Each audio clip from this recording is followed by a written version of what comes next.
আমি এসেছি মিষ্টি কিনতে। তো এখানে মিষ্টির দোকান পাওয়া খুবই দুষ্কর ব্যাপার। আর আমি যেহেতু হুগলি ডিস্ট্রিক্টের মেয়ে, আমাদের ওখানে আশেপাশে অনেক মিষ্টির দোকান, আর আমাদের গ্রামেই তো একটা মিষ্টির দোকান আছে।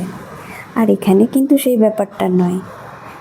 এখানে মিষ্টির দোকান পাওয়া মানে ভাগ্যের ব্যাপার। আর যদিও বা পাওয়া যায়, সেগুলো আকাশ ছোঁয়ার দাম। তবে এই দোকানের মিষ্টি খুবই ভালো। তো এখানে মিষ্টি কিনতে গেলে আগে টোকেন নিতে হয়। আর আমি যেহেতু ফাস্ট ফুড কিনছি, তার জন্যও টোকেন নিতে হয় এই মিষ্টির দোকান থেকে। তো বাইরে ফাস্ট ফুড রেডি হয়, এখানে টোকেন আমি জমা দেব, তারপর আমি ডেলিভারি পাবো। কিছুক্ষণ ওয়েট করতে হবে। তো আমি টোকেনটা দিচ্ছি। আমি সমোসা চাট অর্ডার দিয়েছি, তো সেটা এখন বানাবে, তারপর আমি পাবো। তো দেখো, আমি এখানে টোকেন জমা দিয়ে দিয়েছি। তো এবার আমি তোমাদের মিষ্টিগুলো একটু দেখাই। তো এখানে অনেক রকম নিমকি, এসব নানান রকমের খাবার পাওয়া যায়, নোনতা খাবার, এগুলো এই সাইডে থাকে। আর মিষ্টিগুলো এই দিকটায় আছে। দেখো, আমি দেখাচ্ছি একটু কাছ থেকেই। তো দোকানটা বেশ ভিড় হয়। মিষ্টি এখানে একটাই দোকান, তাই জন্য এই দোকানটাতেই বেশি ভিড় হয়। তো দেখে নাও, মিষ্টিগুলো বেশ ভালোই লাগছে।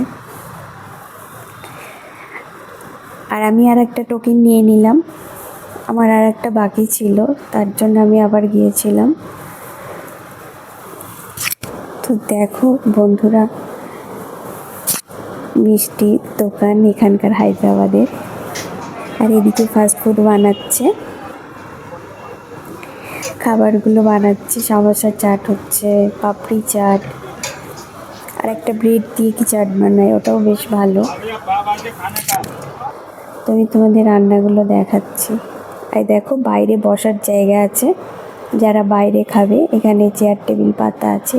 একদম রোডের উপরে দোকানটা।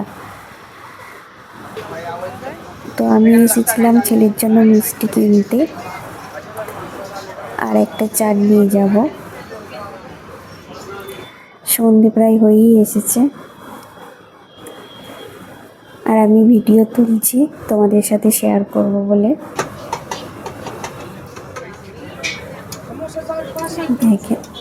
দেখো, আমি ওয়েট করছি। তো এইবার আমি আমারটা পেয়ে গেলাম, এবার বাড়ি যেতে হবে।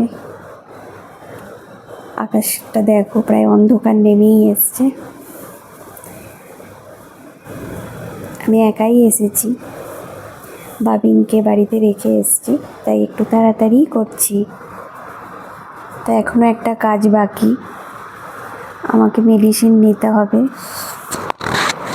তো সেটার জন্য আরও তাড়াতাড়ি করছি। চলো মেডিসিনটা নিয়ে নিই। আজ এই পর্যন্ত।